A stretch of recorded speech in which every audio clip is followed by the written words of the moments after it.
sans plus tarder, je crois que quelques-uns n'étaient pas là mardi dernier. On a démarré une série de messages qui s'appelle la prière dans le livre de Samuel. Donc, on va aborder la notion de la prière. Voilà, dans le livre de Samuel, un Samuel, 2 Samuel. Donc, ça va nous prendre un moment. Voilà, là, j'ai déjà identifié voilà, quelques points déjà seulement pour le premier livre de Samuel. euh, Déjà pendant au moins 6 semaines, pour le premier livre de Samuel au moins. Donc voilà, donc là c'est le deuxième volet. Mardi dernier, on a vu Anne. On a vu Anne, une femme de prière. Et on a vu que c'est très intéressant dans 1 Samuel chapitre 1er que tout tourne autour de la prière. Ceux qui n'étaient pas, n'ont pas pu le voir, on peut revoir il y a la vidéo sur YouTube.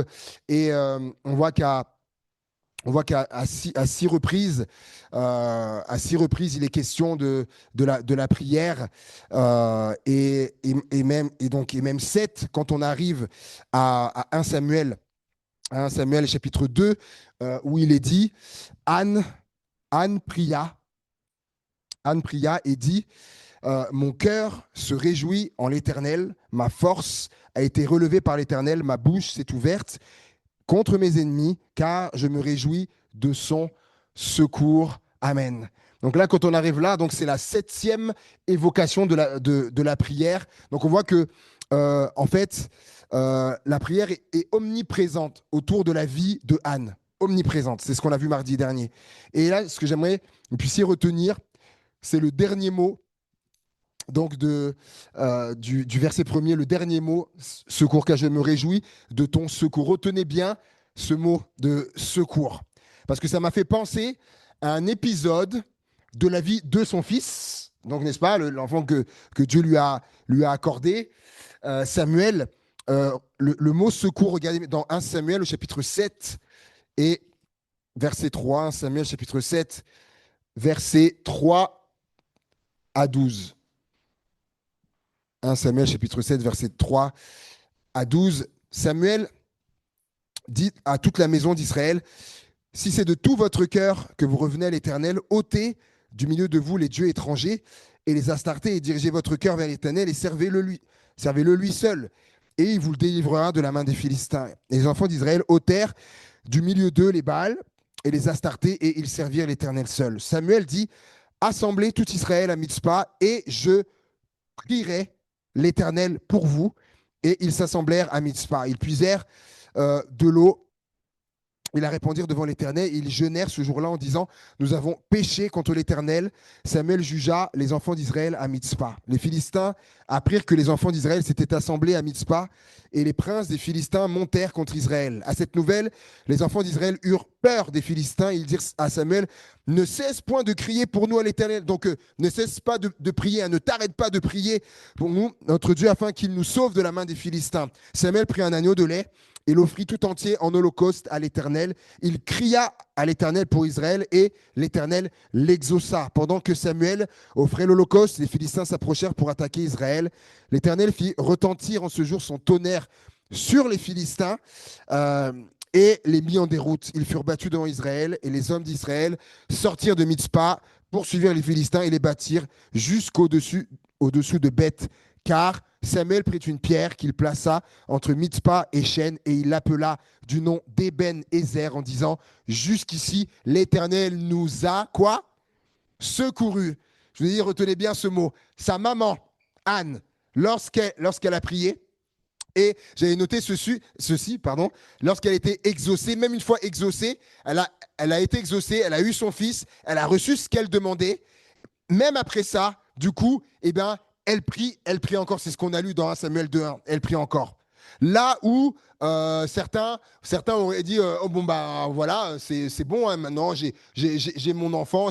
Et elle continue de prier et elle dira, je me réjouis de ton secours. Et là, cet épisode se termine, c'est très intéressant quand même. Son fils, lors de cet épisode, le mot qui se termine jusqu'ici, l'Éternel nous a secourus. C'est quand même fou. Vous pensez que c'est le hasard, hein? Non, c'est pas le hasard, mais on n'a pas le temps ce soir de voir ça. Mais c'est très intéressant. Mais on va s'intéresser à ce qui se passe là. Euh, c'est quand même important de vous dire qu'à ce moment-là, Israël est complètement éloigné de Dieu. À ce moment-là, l'épisode qu'on vient de voir là, au départ, il est complètement éloigné de Dieu. Il sert les dieux étrangers, les Astartés, juste comme ça. Hein. Pour les Astartés, en fait, le culte qui rendait aux Astartés, il y avait de la prostitution. Ce qu'ils appellent prostitution sacrée. Ils servaient donc les dieux Baal. Je note ce que les historiens disent. Donc parfois, des sacrifices humains étaient nécessaires pour apaiser leur dieu Baal, la victime étant le plus souvent le fils aîné de celui qui offrait le sacrifice. Dans Jérémie, pour que vous puissiez vous rendre compte, dans Jérémie au chapitre 19, au verset 5, Jérémie 19 et le verset 5. Ce qu'il est dit. Ils ont bâti des hauts lieux à Baal. Donc, il faut bien comprendre que c'est Israël qui est en train de faire ça à ce moment-là. Ils étaient rendus à ça, le peuple d'Israël. Ils ont bâti des hauts lieux à Baal pour brûler leurs enfants au feu en holocauste à Baal, ce que je n'avais ni ordonné, ni prescrit, ce qui ne m'était point venu à la pensée. Est-ce que vous vous rendez compte de ce qui se passe là? Donc le peuple d'Israël était rendu à ça, à faire passer leurs enfants dans le feu, parce qu'ils servaient les dieux Baal. Et donc les historiens disent que souvent, c'était l'aîné. Alors imaginez si moi à l'époque, si j'étais du peuple d'Israël, j'y serais passé quoi. Ou ces gens qui sont les aînés ici, ils seraient pas... Non mais... Et ce qui est fou, et Dieu dit, il termine en disant, ce qu'ils ont fait là, ça m'était même pas passé par la tête.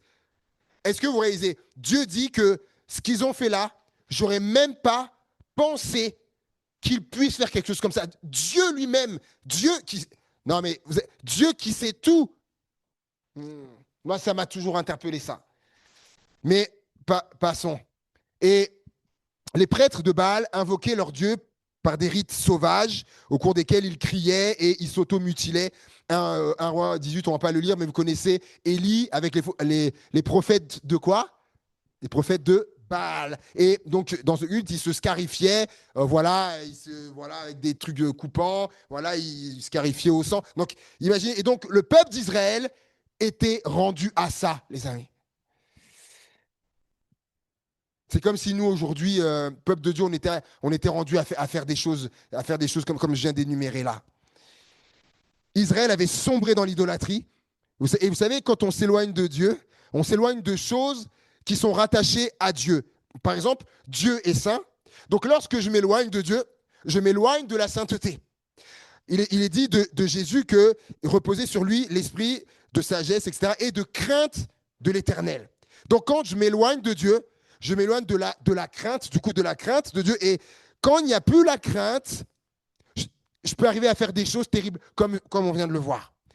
Et concernant Samuel, là, il a grandi dans une époque où il y avait les fils d'Élie.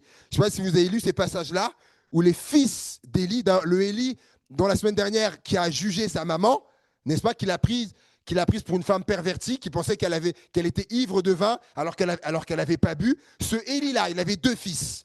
Et la Bible dit que les fils d'Élie couchaient avec les femmes à la porte de la tente d'assignation.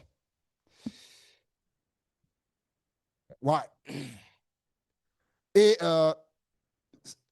c'est comme si, et les gens, lorsqu'ils arrivaient pour aller à la tente d'assignation, c'était pour rencontrer Dieu, pour aller consulter Dieu, et ils arrivaient, et il y avait ce spectacle-là des fils d'Élie avec les femmes. C'est comme si vous veniez à la réunion prière, et il y a ce spectacle devant l'armée. Et quand on s'éloigne de Dieu, et ses fils étaient des responsables spirituels. Et pour comprendre, donc, on voit l'état moral et spirituel dans lequel était le peuple d'Israël. Vous êtes d'accord avec moi pour dire que là, Israël avait touché le fond. Au niveau péché, il avait touché le fond. Et Samuel est celui que Dieu va utiliser pour ramener son peuple à lui dans le droit chemin. Et on l'a lu ensemble. Il est dit, donc Samuel leur dit, voilà, ôtez du milieu de vous les dieux étrangers, les Astartés, dirigez votre cœur vers l'Éternel, servez-le lui seul, et il vous délivrera de la main des Philistins. Et les enfants d'Israël ôtèrent du milieu d'eux les Baals, les Astartés, et ils servirent l'Éternel seul. Et là, on se dit, waouh! On se dit, waouh, c'est formidable! Après tout ce qu'on vient de dire, ce qu'ils ont fait avec les Baals, les Astartés, avec les enfants, la prostitution, etc., le péché, l'immoralité sexuelle, tout ça. Wow, le peuple revient à Dieu, ils se mettent à servir Dieu. On se dit, waouh, mais formidable, magnifique, magnifique. C'est ce qu'on veut. Notamment aussi que les gens délaissent leur péché, abandonnent les idoles, etc., leur mauvaise vie et viennent à Dieu. On se dit, mais waouh! On peut se dire, mais ce Samuel, on se dit, mais quel impact! Quel impact ce Samuel! Quelle influence! On se dit, waouh! Oui, mais on va le voir. En fait, ça s'est pas fait comme ça. On se dit, c'est pas comme ça, on a un claquement de doigts. Vous savez, c'est passé par quoi? Verset 5. Samuel dit, assemblez tout Israël à Mitzpah et je prierai l'Éternel pour vous. Et ils s'assemblèrent à Mitzpah. En fait, les choses, ça passe par la prière. Ça passe par la prière. Là, il est question, on va parler du secours ce soir. Ça passe par la prière. Samuel s'est engagé à prier pour le peuple. Et est-ce que ça vous est déjà arrivé de vous engager pour quelqu'un, à dire à la personne, je prierai pour toi. Je prierai pour toi. Et j'ai mis cette note, attention, parce que ça peut devenir une formule toute faite. On voit les gens, ils nous font part d'une situation où ils ont besoin du secours de Dieu. Ils disent, ah, t'inquiète pas, je prierai pour toi. Mais mes amis, si je dis ça à la personne, je m'engage, il faut que je le fasse. Eh ouais. Et il est dit que ils s'assemblèrent à Mitzpah. Tiens, Mitzpah. Et je me suis dit, qu'est-ce que ça veut dire Mitzpah? Pourquoi à Mitzpah? Et c'est dans la diapo, s'il te plaît, j'ai mis le mot avec la définition du mot Mitzpah. Mitzpah qui veut dire tour de guet ou tour d'observation. C'est intéressant.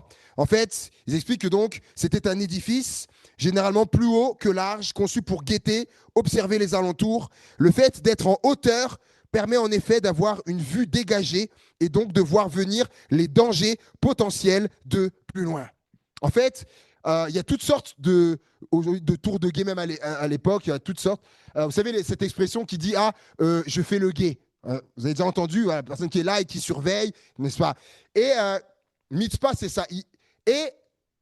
Samuel dit, je vais prier pour vous, et il campait à Mitzpah.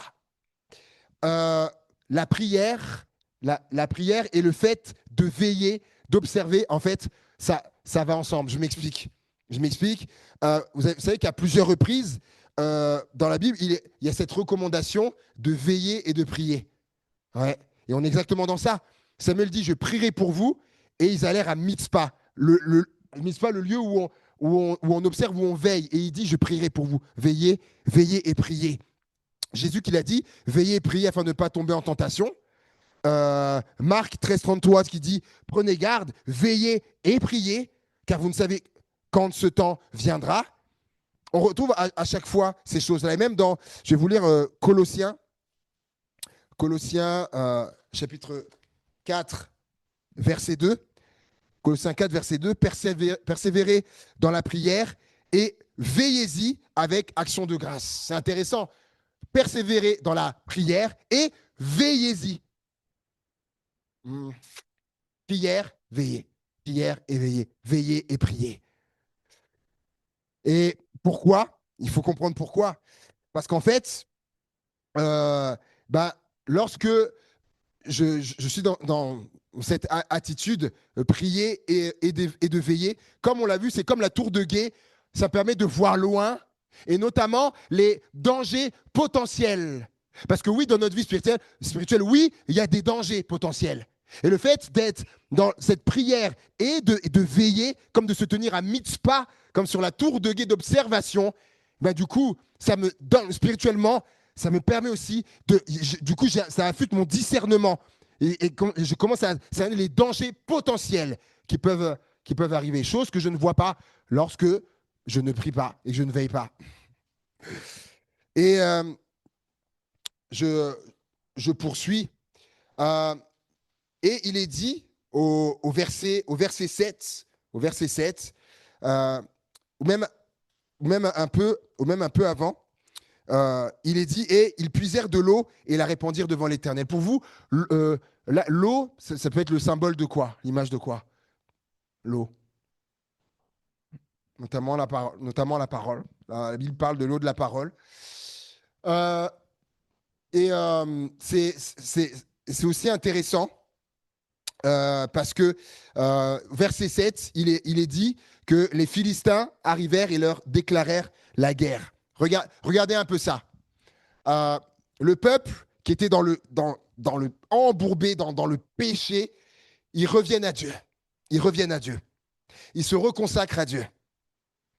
Samuel dit, je vais prier, il y a la prière. Et ils sont à Mitzpah, ils veillent, ils observent. Ils puisent de l'eau, puiser à l'intérieur, la parole. Et là, étonnamment, là, bam, les Philistins arrivent et déclarent la guerre. Là, il y a un enseignement pour nous, là. Il y a lorsque il y a ce, tu sais, des fois, même en étant chrétien, des fois, il peut arriver on peut un peu s'écarter. Mais lorsque, du coup, je me dis non, non, je reviens, je réalise que j'allais de travers, je reviens à Dieu, je dis oh, Seigneur, voilà, je me reconsacre, etc. La prière, elle est là, je veille, je prie, je puise dans la parole, etc. Vous croyez que l'ennemi, il va te féliciter. Bravo, bravo Fabien. Bravo, parce que l'ennemi, il va féliciter. Non, non. L'ennemi vient, il déclare la guerre. Et j'ai un exemple tout récemment de quelqu'un qui a réalisé que la personne disait que pendant ses congés, la personne me disait qu'elle avait réalisé qu'elle elle avait pas prié, pas prié, pas Mougon, du moins, elle avait un peu laissé, mais de ce qu'elle a fait, en tout cas, de ce qu'elle n'a pas fait du tout de ses vacances, la personne me disait, elle a pas lu la parole. De toutes ses vacances, elle n'a pas lu la parole. Et lorsque cette personne a réalisé ça, elle me disait que elle a pris conscience et elle a demandé pardon à Dieu. Comme si elle dit, mais voilà, j'étais en vacances, c'est comme si, elle disait comme si Dieu se repose de nous. Cette personne me dit, j'ai demandé pardon à Dieu. Mais on sentait la sincérité. Elle dit, Seigneur, comme quelque part, j'étais comme délaissé. Et c'est fort, parce que la personne me dit, que du coup, là, tac, ça a réactivé et elle s'est remise, voilà, bon, elle avait un peu prié, mais c'est surtout la parole, elle s'est remise, etc. Comment à lire la parole, etc., tout ça. Et là, le jour, le surlendemain où la personne me dit, elle était à fond, elle avait un objet, bien sûr qu'elle avait mais depuis des années, qui, à un moment donné, c'est jamais arrivé. Il s'est passé quelque chose avec quelqu'un et ce truc s'est brisé. Ce truc c'est cassé. Mais par contre, c'est pas comme les vases. Et le truc coûte 750 €. C'était jamais arrivé. Hein. Mais dès lors, elle s'est remise à ferveur, à prier, à lire la parole, etc. Ce truc, 750 € brisé. Ça, son enfant se met à être malade, monter de fièvre, 40, 41 de fièvre, et des trucs qui arrivent. Elle dit, mais au moment où elle dit, Seigneur, je me remets à toi, etc., tout ça, les choses qui arrivent là. Philistin qui arrive et qui déclare la guerre. Et il est dit que les enfants d'Israël eurent peur. À la fin, là, il est dit, ils eurent peur. Ils eurent peur. Parce que ça peut faire peur, cette femme qui me disait ça, vous imaginez, ce truc, mais il n'y avait jamais rien eu, des années, des années, des années, et là, à ce moment-là, tac, ce truc d'une valeur qui, voilà, et du coup, voilà, qui est perdu, son enfant, une autre chose qui arrive, etc., ça peut faire peur. Parce que depuis que tu as remis la prière dans tes priorités, tu lis la Bible, etc. Il y a toutes ces galères qui te tombent dessus. L'ennemi essaie de te faire peur et c'est ce qu'on appelle c'est de l'intimidation. Et d'ailleurs, on va en parler dimanche. Dans le message de dimanche, on va parler de ça. Et il t'intimide pour que tu arrêtes, de prier, tu arrêtes de lire. Et je dirais, il faut pas se laisser intimider. Parce que c'est un piège pour que tu ne pries plus, parce il sait que la prière, c'est puissant. Et donc, s'il peut faire que tu ne pries plus, le gars, lui, il a gagné. Il a gagné. Au contraire, j'aimerais te dire, au contraire, du coup, prie encore plus. Prie encore plus. Et d'ailleurs, verset 8, regardez ce qu'ils disent, ce qu'ils vont dire à Samuel. Ne cesse point de crier pour nous à l'Éternel. Comme pour dire, et vous voyez, il y a la guerre qui était déclarée par l'ennemi, mais eux, ils disent, n'arrête pas de prier. C'est comme une parole pour quelqu'un. Peut-être le Philistin t'a déclaré la guerre, là, l'ennemi t'a déclaré la guerre. Continue, n'arrête pas de prier, ne cesse pas de prier. Et il demande de prier pour eux. De prier pour eux. Ça vous est déjà arrivé que quelqu'un vous demande de prier pour moi? Prie pour moi, comme tout à l'heure, ce que j'ai dit tout à l'heure. Dans le camp où j'étais là, je discutais voilà, avec quelqu'un qui est d'une église à Paris. Et il disait, il est également, il est directeur. Il est aussi directeur dans une école. Et les enseignantes, ils savent qu'il est chrétien. C'est lui le directeur de l'école. Et il disait que plusieurs fois, il y a des enseignants qui sont venus le voir, lui demandant de prier, demandant s'il pouvait prier. Prier pour eux, pour un besoin, notamment une enseignante qui était venue le voir parce que sa fille n'arrivait pas à avoir d'enfant. Depuis des années, n'arrivait pas à avoir d'enfant. Et elle est venue le voir, elle est venue voir du coup son directeur, qui est un chrétien, et lui a demandé, est-ce que tu peux prier pour ma fille? Il lui a dit, je vais prier, je prierai pour toi.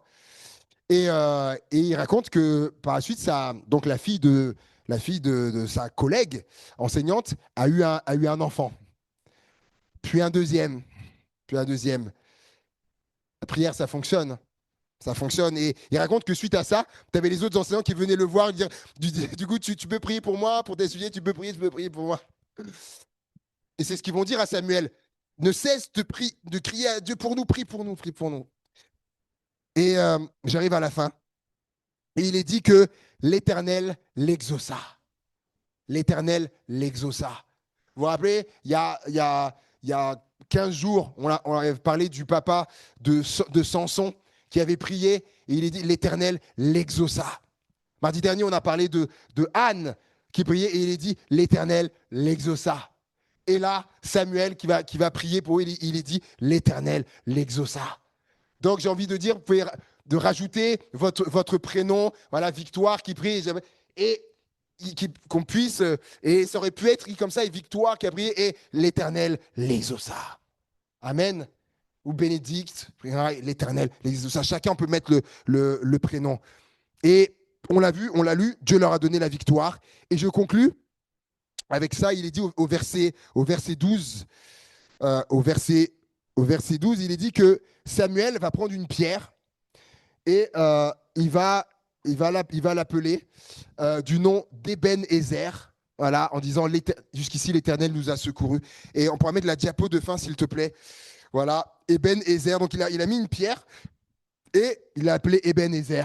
Eben-Ezer qui veut dire pierre d'aide ou pierre du secours. Comme pour se rappeler que ici, voilà, lorsqu'il voyait cette pierre, ici, voilà, il se rappelait que ici, Dieu est venu à notre aide. Ici, là, Dieu nous a secourus. Amen. Et c'est beau. Et je crois aussi, est-ce que l'Éternel nous a secourus jusqu'ici? Est-ce qu'il y en a ce soir qui peuvent dire, oui, jusqu'ici, ouais, le Seigneur, il m'a secouru? Il y en a qui disent, c'est vrai. Moi, je peux le dire. Je peux le dire. Dans 2025, en 2025, je peux dire jusqu'à aujourd'hui, dans les situations que tu es là, l'Éternel m'a secouru. Il m'a secouru. Et lorsque je ferai face à une autre situation qui nécessite du secours, eh bien le Seigneur, il me secourra encore, encore, encore et encore, jusqu'à ce qu'il revienne, ou jusqu'à ce que je parte de cette terre, mais il me secourra encore. Et je conclue avec Hébreux, chapitre 4, verset 16, et après on va prier. Hébreux, chapitre 4, verset 16, ce qui va nous introduire, vous allez le voir, dans la prière. Et il est dit, approchons-nous donc avec assurance du trône de la grâce afin d'obtenir miséricorde et de trouver grâce pour être secourus dans nos besoins. Je vais le relire. Approchons-nous donc avec assurance. C'est ce qu'on va faire là dans la prière. Spirituellement, c'est ça en fait ce qui se passe. On s'approche du trône de la grâce, du trône de Dieu où il y a le roi des rois, avec assurance du trône de la grâce afin d'obtenir miséricorde et de trouver grâce pour être secourus dans nos besoins. Amen. Amen. Et des besoins, il y en a. Vous vous rappelez, que pour ceux qui avaient vu ça sur le WhatsApp, le papa et les enfants avaient fait un grave accident de voiture et le pronostic vital était engagé pour les enfants et le papa. Vous imaginez du coup la situation, l'état de la maman, hein, son mari, les enfants, pronostic vital engagé. Et j'ai demandé des nouvelles et elle m'avait répondu et voilà, je vais vous lire, voilà. Elle dit, voilà, par la grâce de Dieu et toutes les prières de chacun de nous, elle dit, les enfants sont sortis du coma. Et là, par contre, ce qui suit là c'est un peu dur. Il y a un des enfants, je ne le savais pas. Elle dit, le bras arraché d'un des enfants, qui a eu le bras arraché. Le bras arraché d'un des enfants a pu être remis. Il y aura encore donc des opérations à faire, mais ils ont réussi. Le papa est encore dans un coma artificiel. L'autre enfant est sorti du coma également. Il n'y a plus de pronostic vital engagé. Merci Seigneur, donc celui qui est au contrôle de toutes choses. Merci encore pour vos prières. Et je crois que ça nécessite encore la prière. Pour le papa, donc les deux enfants sont sortis du coma et le papa encore dans un coma artificiel. Eh ben, on va continuer de prier. Comme il est dit, ne cesse pas de prier pour nous, disait à Samuel. Eh ben, on va continuer. Afin que le papa aussi sorte du coma artificiel, comme les autres. Amen. On va prendre ce temps-là, dire merci Seigneur pour les enfants et pour cet enfant qui a vu ce bras. Donc, il y a d'autres opérations qui doivent venir. Et prenons un temps pour prier pour ce papa, pour les enfants, et pour la maman aussi. La maman, elle, qui n'était pas avec eux, mais elle n'était pas avec eux, mais qui est épargnée, mais voilà, dont c'est une épouse aussi, hein, dont l'époux est dans cette situation, et il y a ses enfants, c'est quelque chose qui est d'extrêmement difficile, et on puisse prier pour cette famille, voilà, pour ce papa, ses enfants dans un premier temps, et après on va aller vers d'autres sujets que je vous communiquerai aussi. Seigneur, est-ce qu'on peut prendre ce temps tous ensemble, on peut prier tous ensemble pour ce papa, pour ses enfants. Alléluia, Seigneur Jésus. Seigneur, on te prie pour cette famille dont on nous a fait part, Seigneur. Tu vois cet accident, Seigneur mon Dieu, terrible, dont ils ont été, Seigneur mon Dieu, victimes, Seigneur. Déjà, on veut te remercier pour les enfants qui sont sortis du coma, Seigneur mon Dieu. Merci. Merci pour cela, Seigneur. Et on prie pour un prompt rétablissement. Merci de les relever, Seigneur. On te prie pour cet enfant. Tu vois, qui a suivi ces opérations sur le bras. Merci pour cette prouesse des chirurgiens. C'est extraordinaire, mon Dieu. Seigneur, mon Dieu, le savoir, la compétence, l'intelligence que tu as donnée à l'être humain, Seigneur, mon Dieu. Merci, mon Dieu. Et tu vois, il y a encore d'autres opérations qui doivent venir. Nous prions pour que ces opérations soient un total succès, Seigneur, mon Dieu. Oh, Jésus, que ta puissance se manifeste dans ces situations, dans leur vie, là, dans leur corps de ces enfants, et pour ce papa qui est encore dans un coma artificiel. On te prie, Seigneur, viens le faire sortir de ce coma. On veut pas s'arrêter là pour se dire, voilà, c'est déjà bien ce qu'il y a eu. Non, Seigneur, non. Seigneur, on veut continuer. Comme le peuple disait à Samuel, ne cesse pas de prier, de crier à Dieu. Pour nous, on crie à toi pour ce papa, Seigneur, et qui est un époux également, Seigneur. Probablement, Seigneur, il y a son épouse Vraiment, qui prie, qui plie le genou, qui crie à toi. On s'unit, Seigneur mon Dieu, à des milliers de kilomètres. On crie également à toi, Seigneur. On s'unit à elle dans la prière pour son époux, Seigneur, et pour ce papa. Au nom de Jésus. Amen. Pour le miracle, Seigneur. Oh Jésus de Nazareth, Seigneur. Au verset 9, euh, Samuel prit un agneau de lait et l'offrit tout entier en holocauste à l'Éternel. Alors il dit là, il cria à l'Éternel pour Israël, et l'Éternel l'exauça. Et ce qu'il a fait là, c'est pas anodin. Et Samuel prit un agneau, un agneau. Ça vous rappelle quelqu'un là? L'agneau de Dieu qui ôte le péché du monde et dont Ésaïe parle de l'agneau muet, et dont Jean parle dans l'Apocalypse, l'agneau immolé de Jésus, bien sûr. Et donc l'agneau, il l'offrit tout entier en holocauste à l'Éternel. Et juste de vous laisser avec ça, bien sûr, préfiguration de Jésus, évidemment. Et il est dit qu'il a fait ça. Ensuite, il cria à l'Éternel, et alors l'Éternel exauça. De se rappeler qu'au au centre, il faut toujours qu'il y ait l'œuvre de la croix, de ce que Jésus a fait. Jésus, il est l'agneau, il est dit, et il prit un agneau de lait et l'offrit tout entier. Parce que des fois, il y avait juste des parties de l'agneau qui étaient données là. Il l'a offert l'agneau tout entier. Jésus s'est offert tout entier, son corps. Il a donné sa vie entière à l'agneau immolé pour nous. Et c'est vrai qu'aussi dans Victoire, que Jésus s'est donné tout entier pour qu'on puisse être secouru. On s'est rappelé de ça. Et que l'œuvre de Jésus, de ce qu'il a fait, elle est centrale et elle est primordiale aussi pour être secouru dans nos besoins. Amen. Et pour voir des victoires aussi. Il avait se rappeler. C'est au cœur, hein? Jésus. Jésus, au centre de tout. Amen. Alléluia. Que le nom du Seigneur soit béni. Et rendez-vous encore à mardi prochain pour le troisième volet. Mais oui, ben oui, celui-là dimanche, je vais juste de mardi parce que certains on les voit le mardi. Donc mardi prochain pour la suite, le troisième volet, toujours de la prière dans le livre de Samuel. Et là, on abordera quelque chose, on n'a pas trop l'habitude, mais quelque chose tu seras toujours avec Samuel, qui s'est passé, c'est intéressant et je pense que ça va nous parler.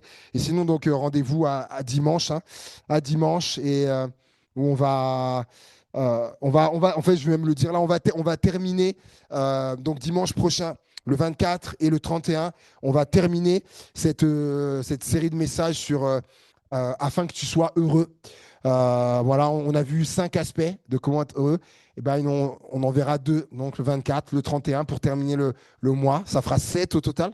Et voilà, avant d'arriver à la rentrée.